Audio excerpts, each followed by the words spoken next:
حضرت عائشہ صدیقہ رضی اللہ تعالیٰ عنہ سے روایت ہے کہ رسول اللہ صلی اللہ علیہ وسلم ان کے پاس تشریف لائے، اس حال میں کہ ان کے پاس ان کا کوئی قریبی رشتہ دار موت کی سختی میں مبتلا تھا۔ رسول اللہ صلی اللہ علیہ وسلم نے مشاہدہ فرما کر حضرت عائشہ صدیقہ رضی اللہ تعالیٰ عنہا سے فرمایا، اپنے رشتہ دار پر غمگین نہ ہوں، اس لیے کہ یہ اس کی نیکیاں ہیں۔ نیز عائشہ صدیقہ رضی اللہ تعالیٰ عنہ سے روایت ہے کہ جب سے رسول اللہ صلی اللہ علیہ وسلم کی وفات کی تکلیف میں نے دیکھی، اب میں کسی مسلمان کی میت کی حالت نزاع کی تکلیف کو اس کے حق میں برا نہیں سمجھتی۔ نزاع کے وقت ہونے والی سختی مرنے والے کی بدعمالیوں کا ہرگز نتیجہ نہیں ہوتی۔ مسلمان کے حق میں اس پر اجر و ثواب اور گناہوں کی معافی کی ہی امید رکھنی چاہیے۔ 5 عورتوں کو مرتے وقت تکلیف نہیں ہوگی۔ حضرت سیدنا عثمان غنی رضی اللہ تعالیٰ عنہ نے فرمایا، دنیا میں 5 لوگ ایسے ہیں جن کو مرتے وقت تکلیف نہیں ہوگی۔ حالت نزاع میں انسان کی آدھی روح اندر ہوتی ہے اور آدھی باہر ہوتی ہے۔ انسان اس وقت تکلیف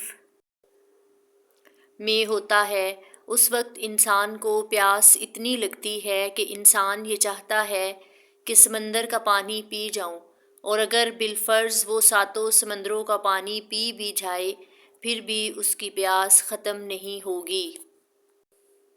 روح نکلتے وقت انسان کو جو تکلیف ہو رہی ہوتی ہے ناقابل برداشت ہوتی ہے۔ حضرت عثمان غنی رضی اللہ تعالیٰ عنہ نے فرمایا، یہ 5 لوگ ایسے ہیں کہ انہیں مرتے وقت ذرا بھی تکلیف نہ ہوگی، یعنی موت آسان ہوگی اور بغیر تکلیف کے ہوگی۔ پوچھا گیا کہ جناب وہ کون سے 5 لوگ ہیں جنہیں موت کی سختی میں بھی نرمی میسر ہوگی؟ تو فرمانے لگے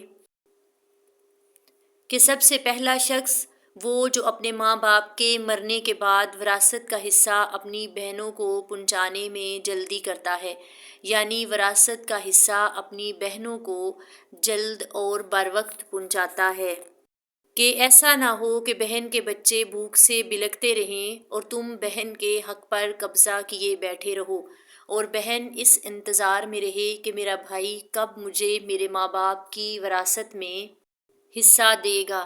وراثت میں حصہ دینا دنیا میں ہی دے دینا چاہیے، ورنہ آخرت میں دینا آسان نہیں ہوتا۔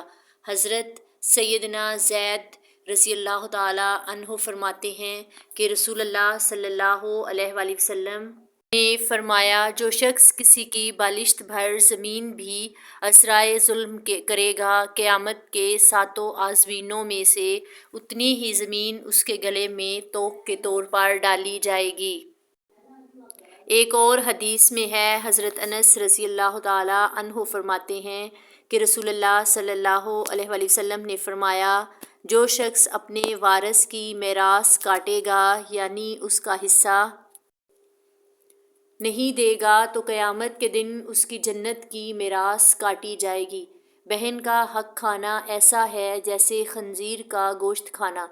دوسرا وہ شخص جس کی روح بڑی آسانی سے نکلے گی، فرمایا کہ وہ کثرت سے صدقہ کرنے والا شخص، یعنی ایسا شخص جو اللہ اور اس کے رسول صلی اللہ علیہ وآلہ وسلم کی رضا کے لیے اپنے مال و دولت میں سے یوں صدقہ کرتا ہے۔ ایسا انسان جو اپنے گھر والوں سے اچھا سلوک کرنے والا ہے، یعنی اپنے ماں باپ بیوی بچوں سے نرم دلی کا رویہ رکھنے والا ہو۔ نمبر 4، جو شخص نماز ادا کرتا ہے، 5 وقت کا نمازی، موت کے وقت کسی قسم کی سختی میں مبتلا نہیں ہوگا۔ نمبر 5، وہ شخص جو روزانہ قرآن پاک پڑھتا ہے اور دوسروں کو بھی قرآن سکھاتا ہے۔ اللہ تعالیٰ ہمیں اسلام پر عمل کرنے کی توفیق عطا فرمائے، ہمارے لیے موت کے وقت آسانی پیدا فرمائے، آمین ثم آمین۔